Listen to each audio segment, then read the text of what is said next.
This is our game.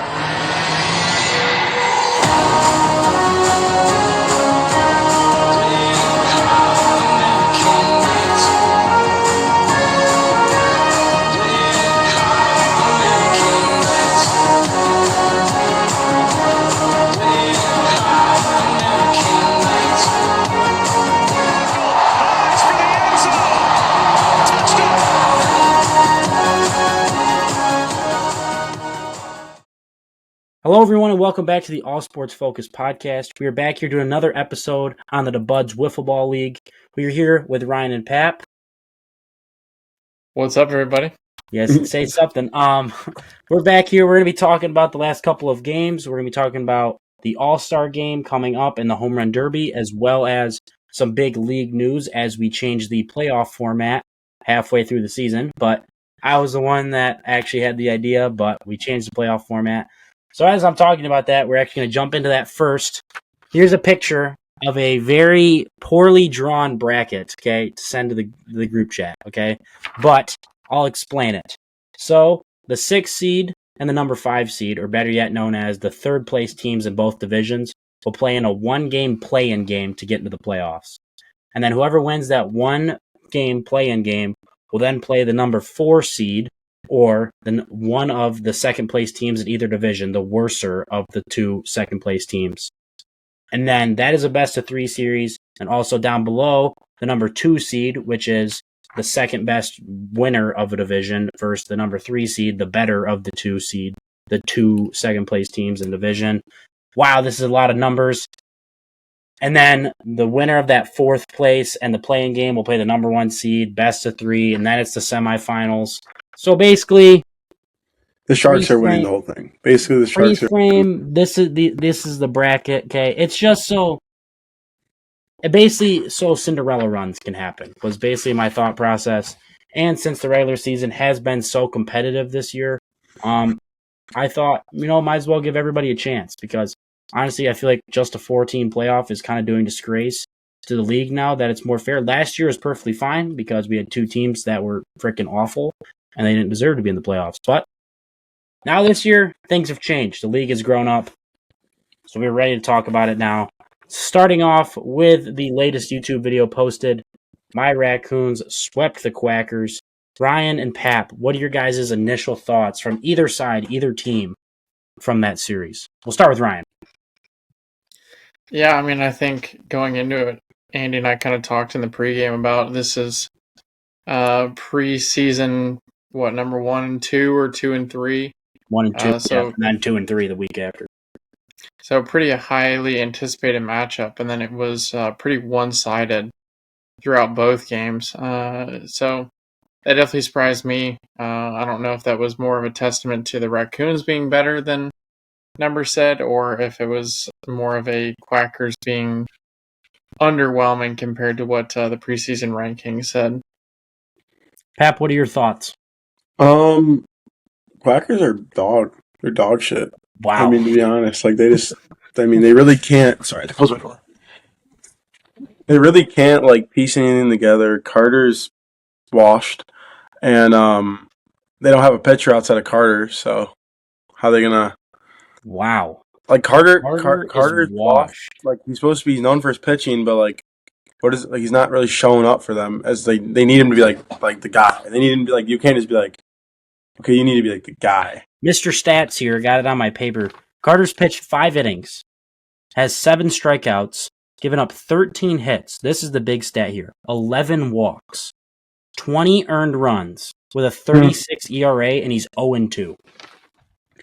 They just don't have they don't have guys to pitch, really. I mean, Matt can maybe go out there, Blake can maybe go out there, but consistent pitching, and that's the only way you're gonna win in this league. Simple as that. And I hate to be frank here, but their one win was against the Slimy Sluggers team with guys pitching that would never have pitched if their full team was there. They were missing Donovan, who was their number 1, 2, whatever you want to call him, arm for their team, and he wasn't there. So, I mean, I think for the Quackers for the rest of the year, Pap and Ryan both just touched on it, they got to start throwing strikes. Because they have a good offense, don't get me wrong. I think Matt and Blake at the 1 and 2 is probably one of the best. I would say probably top 2, top 3 in the league in 1-2 punches at the top of the order. Just how well both those guys are hitting. But those runs only can get you so far. I mean, if you're giving up, I mean, my team scored 13 runs and 6 runs against them. So that's 19 runs in 2 games. And the Slimy Sluggers put up a lot of runs also. So pitching-wise is really what's going to come down for the Quackers here. Any final... Also errors for them. Yeah. I feel like they have a lot of unforced errors throwing the ball around and letting people get extra bases for no reason. Yeah, I'm just going to add on that real quick what Ryan said. Yeah. I mean, what can you expect when you have a guy like Blake, Matt? They like they want to whip it. That's what Blake wants to do. When he strikes out, he throws his bat. So he wants to get people out, trying to throw as hard as he can. So, kind of expect it out of them. And I could tell that Carter gets frustrated when that happens, but because he's a competitive kid. But if they can't throw strikes, more of the story, if you can't throw strikes, you're not going to win games. And when your number one guy, who arguably could have been like the Cy Young MVP last year, wasn't for you, Andy, isn't the Cy Young MVP, you're screwed. He was second place in both votes last year, and MVP and Cy Young. I'm not trying to toot my own horn, but that's just the facts of it. Shut up, Pat. But like Ryan said, when you add on the errors plus the walks, a simple ground ball, instead of it just being, they're on second base, runners are already on, so that turns into allowing 2 runs. Or that allows a run, and then it's nobody out. Whatever. It just snowballs. So, they got to clean that part up. But they've gotten, I will give them a little benefit. They did play, never mind. I was going to make a comment. I thought they played the number 1 and 2 team, but they did not play the Bulls. So, they played the number 2 team in the league, but they have yet to play any division series against the Bulls and the Penguins, who right now are ranked the number 1 and the number 3 team in the league. So, they've got a tough road ahead. They've got to win both series, 2 of the 3 at least, to have a chance of sneaking into that 1 or 2 spot in their division. So, all right, moving on to the next series that will be getting posted on YouTube tomorrow morning, is the Penguins versus the Slimy Sluggers. I would say kind of a big out of division matchup here. These are 2 teams that have kind of been on the borderline. Slimy Sluggers showed a lot of promise against the Quackers. The Penguins played really well. They got a win against the Bulls. They were right in it for the other game. Only lost by 2 runs. And then the third game happened. They got whooped. But, and they split with the Raccoons. So, Penguins have been in it all year. The Slimy Sluggers have been in it. And this series came around, and after game 1, it looked like the Penguins were in for a sweep. But they were going to get swept by the Slimy Sluggers, and they bounced back. What did you guys see? Obviously that video has not been posted yet. But what do you guys what do you guys feel from that series? Obviously, I don't think Pap was there and Ryan hasn't really watched it, but from your expertise opinion from a split, what was your guys' kind of take from that? Ryan, we'll go back to you again. Okay. Pap, you can wait.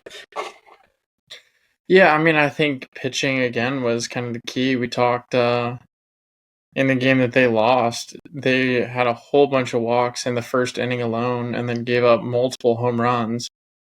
And so you kind of put yourself behind the 8 ball right away versus when they won, they limited the walks, they limited the errors, and they really didn't give up many runs in the first inning.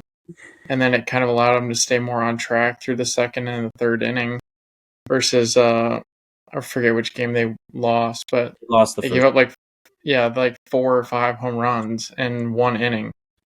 And it's really, really hard to come back from that. I think especially one of them was a grand slam and then multiple others. So kind of shoot yourself in the foot early.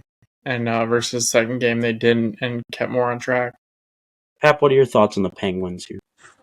I think I'm just going to talk on this overall, both sides really, but okay. I just think the biggest thing is for both teams, they're not going to hit the crap out of the ball. They don't have a big power hit on either side. So, you can't afford walks and then a home run because, home runs are going to happen. You could just get a poke and it's going to go over. And, if you walk guys and you get 13 runs and the other team's throwing strikes, the game's over. Because both of these teams, over the last couple, like the whole season, if you're throwing strikes, like they're not going to kill you. They're not even going to get close to killing you because they're going to get out. And I just think that this was a kind of probably the most pure matchup. I think these two teams are the closest in skill that we will see. So throw strikes against teams like them because they're not always going to hit the ball. And if you can limit to 3-4 runs an inning, you're going to win the game. Yeah. I mean, Ebrick has pitched some very good games for the Penguins. I'll start on the Penguins, then touch on the Slimy Sluggers. He's pitched some very good games. I mean, he threw a one-hitter against the Raccoons in my team. And then he basically turned around and only gave up, I would say, 3 real hits against the Slimy Sluggers. And so I think their big thing is, and Ebrick, I mean, I'll read his stats right here. 11 innings pitched. I mean, they've also played 7 games. So they played a lot more than everybody else. He has 18 strikeouts. He's given up 12 hits. Walks are a little bad. He has 20 walks, which is it sounds bad, but he's pitched 11 innings. 19 earned runs with a 15 ERA, but he's also 3-1 on the mound. So, great showing for him, I would say. But it's like Pap said, it's the walks. Because I would say the Slimy Sluggers, they've got 2 guys in the home run derby. But you look at some of these other teams, like you look at the Bulls, you got Mitch and Duran. You look at the Sharks, you got Pap and Miles. I mean, if you get guys on and then those guys come up to bat when they're known for hitting home runs, stuff like that, one swing of the bat, you're down by 4 runs, down by 3 runs, whatever it is. That can change like that. And so that's what I'm trying to say about the Penguins. Do want to give a quick shout out. I think Nathan Kaiser was a great little spark to the Penguins. Great draft pick by Charlie Halstead. I mean, he's just a kid. He had a grand slam. I mean, but he puts the ball on the ground. He uses his speed. I mean, he's fast as shit. So, I mean, he put the ball on the ground. He got 4 or 5 hits off of literally putting the ball on the ground and just run it out. I think he'll settle in better pitching. I mean, had a little rough showing, I would say. But settle in. I think the Penguins are really going to need that number 2 arm come playoff time because the pitching rule still does apply in the playoffs, if you didn't know that already. Penguins also have the 2 worst plays of this season. Yeah, with Charlie Halstead throwing it over home plate against the Slimy Sluggers.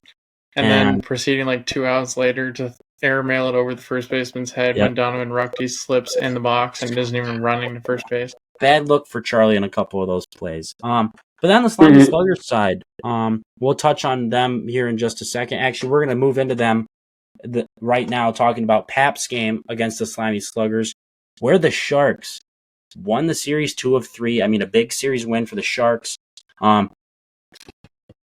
If you're listening to this and you're in the league, this was not controversial. All right? You got 2 of the commissioners sitting right here. There was nothing controversial about it. They used 1 sub. Every team has done it before. There was nothing wrong with it. The Slimy Sluggers were just mad that they lost the series. If they won the series, you would have never heard a word complained about it. Just wanted to touch on that. The Slimy Sluggers, first game. Pap, I'm going to be honest, they kind of whooped your guys' ass. I mean, the score was closer than it looked just because of a couple home runs from you and Teddy. But other than that, I mean, they put up a lot of runs. Becken pitched really well. But then it kind of, the opposite really happened. Games 2 and 3. The Sharks forced walks. Donovan was having a hard time finding the strike zone. The Sharks knew that, and they were very disciplined. And then, like we talked about, walk, snowball, and then 1 home run, and boom, it's a brand new game. I think I couldn't even count how many 3-run home runs the Sharks had. I don't, Pap, I mean, you guys probably had, 4 in the Literally, series? The reason we won game 2 was just because of the fact that it'd be like this. So we get 1 or 2 outs, the inning's almost over, go walk, grand slam, walk, 3-run home run. It just just a walk, snowball, and then a grand slam. Mm-hmm. And it was kind of a tough showing for Donovan. I mean, he threw 3 innings, gave up, I think it was 15 runs or something like that. So a little rough, but Ryan, you have yet to watch this one since we haven't really formed that YouTube video, but what do you think, what were your thoughts on that series? I mean, that was a big in-division series that the Sharks won. What do you think about that? Yeah, I mean, I think we've seen it from the Slimy Sluggers all season that in their opening series against the Quackers and their series against the Penguins, they've been so hot or cold.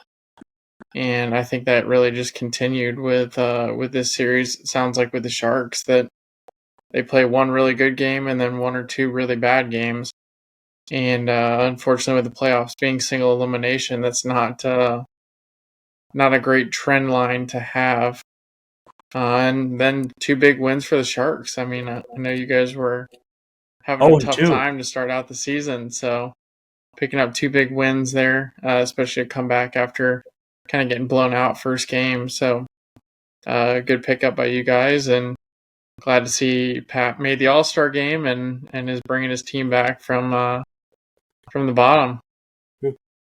Pap, what are your thoughts? I'll let you talk about your own series. What are your thoughts here? I was very happy after our wins. Miles Panicucci is our new guy. Is our guy because I mean we've proven that we can hit the ball some more than others. Real quick. Yeah.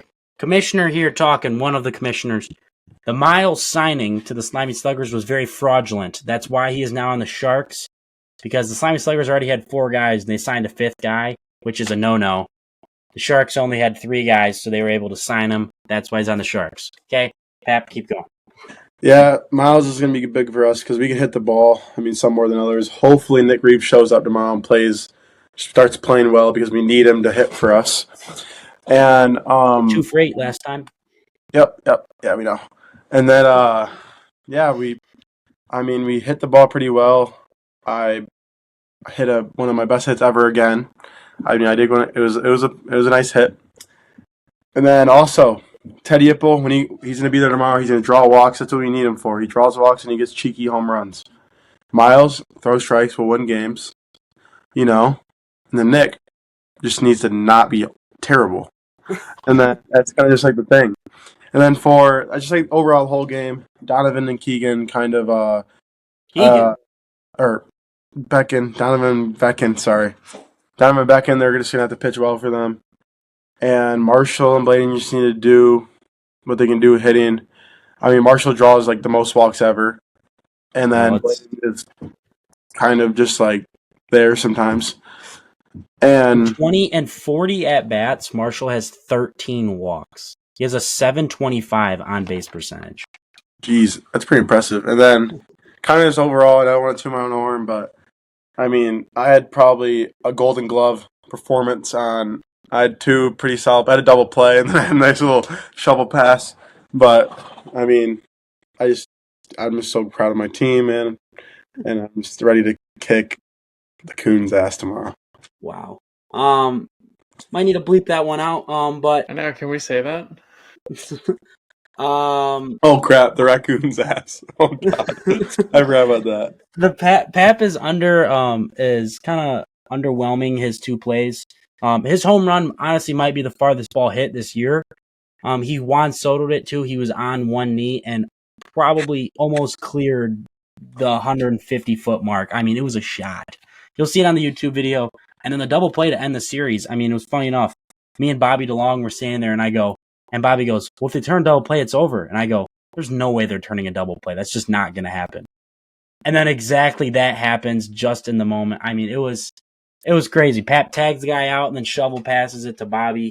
It was some Nate brother chemistry there. But great win for the Sharks. Great series win. It sets them up nicely for the rest of the year. Those, like I've said 100 times now, those in-division games are huge because, I mean, that really helps your seeding and because it kind of takes the pressure off the out-of-division ones because, like, hey, you win the series even if you just win 2 of the 3. I mean, you're better off than the other team. I mean, it's that close this year.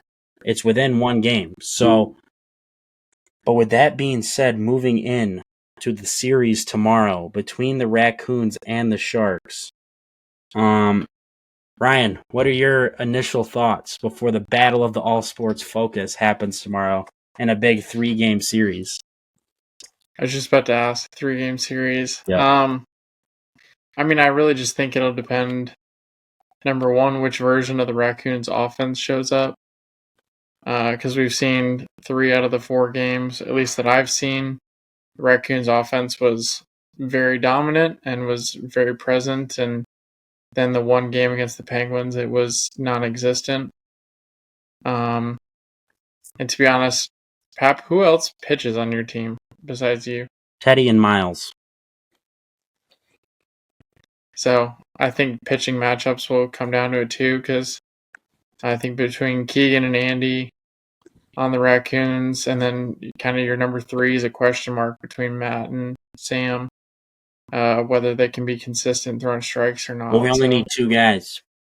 Oh, because you can break it up. Unless someone's bad. 9 innings of games, a pitcher can pitch 6 of the 9. So, yeah. Sorry, you can keep going. I just wanted to clarify that. So, I mean, I just think it'll come down to pitching matchups and who can throw more strikes, and then if the Raccoons' offense is there or not. That? Sorry. I got caught on another tab. But, yeah, I mean, tomorrow's going to be fun. I can't wait. I mean, I'm calling it now. In the first 3 at-bats, maybe the first 2, I'm sending Andy Yard. Wow. It's going over the fence. I mean, wow, crazy call out. The Tower of Power is coming for Andy, and The Tower of Power. And I'm just excited. Did you give yourself that name? Fans did, and so basically, I'm just excited to go out there tomorrow and show what we got. I'm excited to see what Miles has, as he's officially a Shark, and hopefully maybe Teddy can show up in the game 3, or maybe I'll go in there. And I'm excited to see what Nick has. I'm just really excited for this new look of the Sharks, or really just Miles. But yeah, I'm a little more optimistic about the season now, just because we are gonna make the playoffs. You can say we made the playoffs, and yeah, good luck to everyone besides Andy. This also is the World Series rematch from last year. Even though the Sharks have none of the players returning from the World Series last year. Brand new team because Pap was injured and Briley's no longer on the team. He's on the Quackers. But the same 2 teams are playing. So, but I'm excited. Like Ryan said, I agree with Ryan. I mean, if our offense shows up, I think we'll get a sweep easily. I think the Sharks are sorry as hell. This league can't mess with the champs, bro. I'm just kidding. But I have my full squad there tomorrow, so I'm excited. Hopefully Matt Lanier doesn't strike out on another Ephus pitch to end the game like he did against the Penguins. So, but Pap, what are your? I'm gonna say Ryan here, the mediator. What is your series? Your prediction? How many? Just not scores or anything like that. Like, how many games do you think the Raccoons are going to win? How many games do you think the Sharks are going to win? Got Raccoons taking 2 out of 3. Bang. All right. Pap, you're the underdogs tomorrow, dude. I know that's where we're going to be the whole season. Then you'll see us in the World Series hosting that trophy. So it doesn't matter. All right. So those are the series coming up. Also to note on, we will not be talking about it, but the Quackers and the Bulls will be also playing in a big in-division series early next week before the All-Star game. But with that being said, we'll be moving on to the All-Star game here in the last 5-10 minutes of this episode. Me and Pat made the All-Star game. I mean, I'm just going to start off by saying that. So congratulations to both of us. But it should be a very competitive game. I think I think the voting was correct, honestly. I mean, I don't know about you, Pat, but I think the voting was pretty correct on the best 5 from each division. Yep. Starting off with the Edgewater division, I mean, Jerron Brown, the captain, number 1 overall pick. I think that was the obvious choice.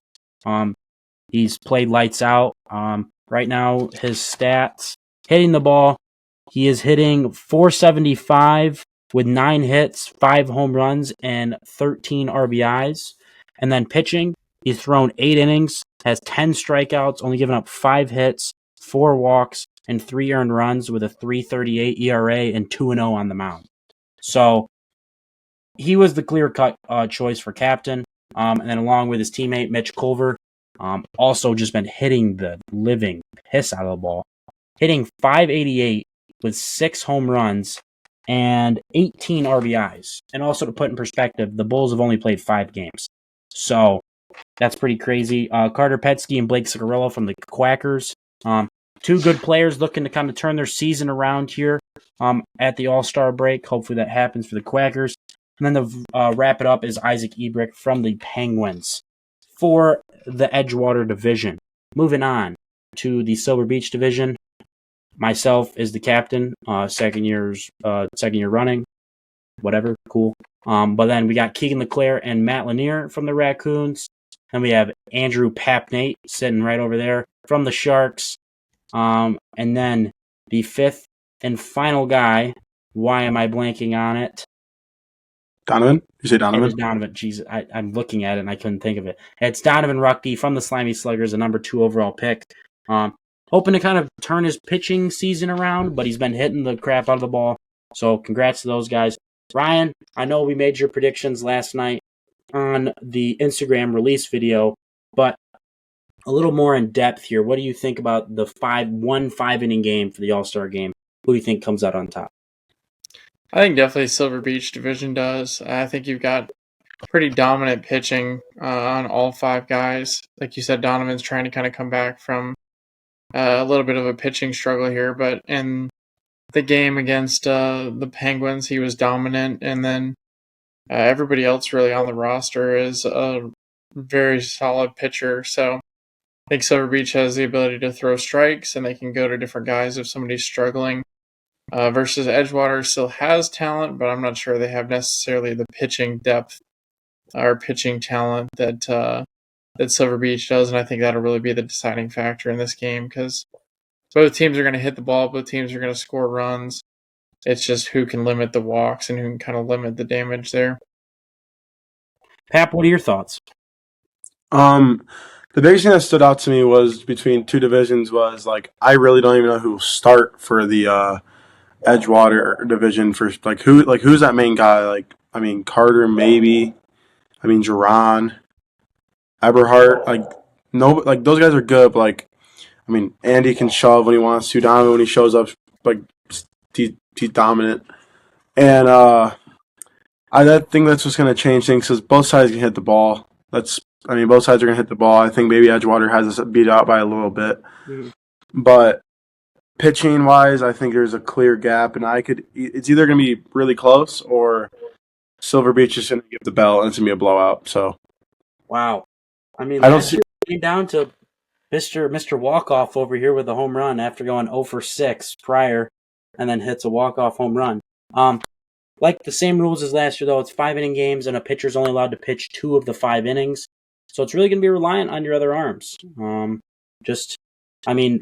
Sitting here as the captain, I have not even really thought about what I'm going to do pitching.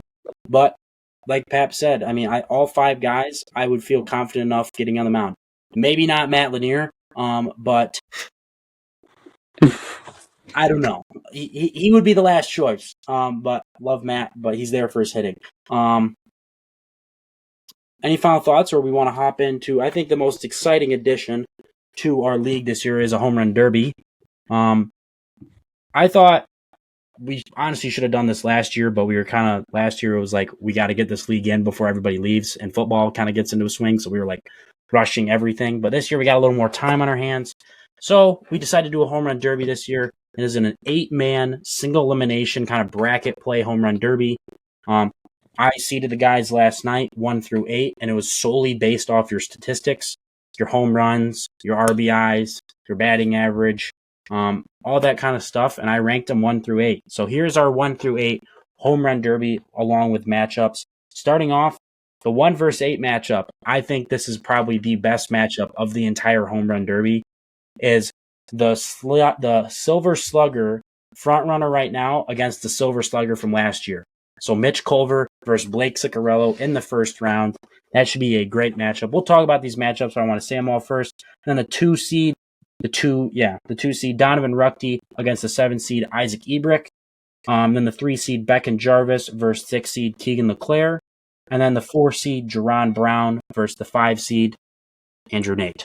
So, starting off with the 1 and 8. Rules real quick for the home run derby. It's 5 outs. Foul balls, all that stuff, whiffs count as outs, whatever. Golden ball on the last out, whatever. You'll see the YouTube video and we'll explain it there. But starting off with the 1 through 8, the 1 versus 8. I didn't even realize this matchup until I sent it out. I mean, wow, what a first round matchup.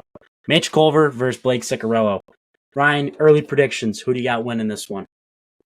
Mitch, because I think Blake's bat ends up further than any of the balls that he hits does. Wow. Pap, what are your thoughts here? I like Mitch, but it could be close. I feel like Mitch's swing is so consistent, never changes, where it could just he could just never get out. But I think Blake's just gonna try to kill it, and he's gonna try to get that far 500-foot bomb instead of just trying to get as many as he can. So I think Mitch is gonna edge away with this one. All right. I've also been in the works here. I've been thinking about this all day. About adding some kind of ×2, ×3 targets out behind the fence. Like if you hit them with a home run, and it's you hit it, it's ×3, all that home runs worth 3. Been trying to work on that, kind of game planning it. Want this to be as cool as possible. But Put I our agree with you flags guys. out there. What? Could put our flags out there. Yeah.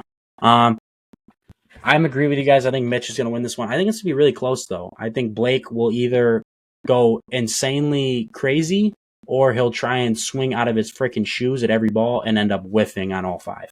So either one of those will happen. 2 versus 7 here. Isaac Ebrick versus Donovan Ruckty. I like Donovan. He's got such a pretty swing. I mean, he's hit a lot of home runs this year. Do we all say Donovan? Yeah. I think so.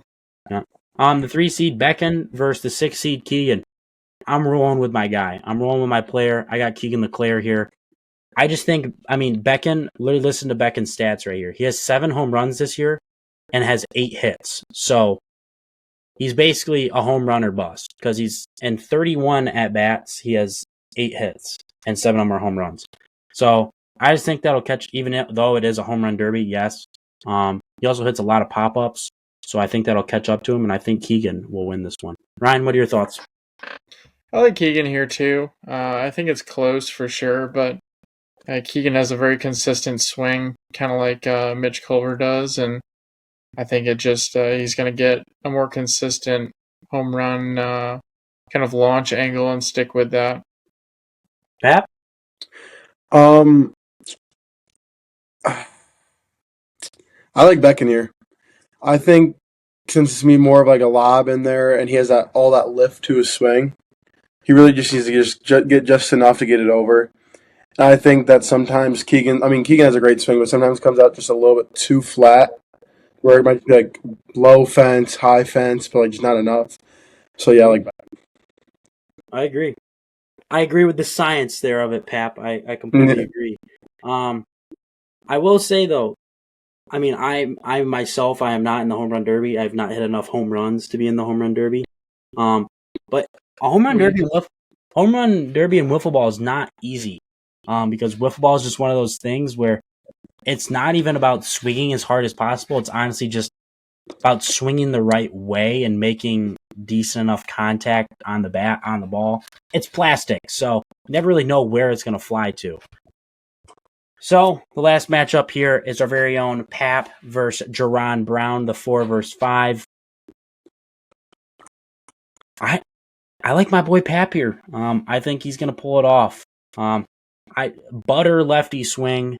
I just think Jerron is butter. Jerron puts a lot of balls in play, but he hits a lot of line drive ground balls, and I think that'll catch up to him. Pap's more of a home run or bust kind of guy, and I think that'll succeed here in the home run derby. So sorry, Jerron, I'm going to pick Pap.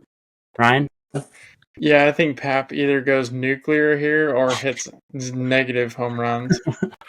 Because it is a swing for the fence, swing for it all kind of mentality with Pap, and I do think in this case that round 1 he gets it done, but definitely it's all or nothing. Pap, are you picking yourself? Yeah, I would pick it myself, but that's what I'm kind of thinking here. I either want 2 home runs or I want 30. So I'll be landing on my knee on every single swing.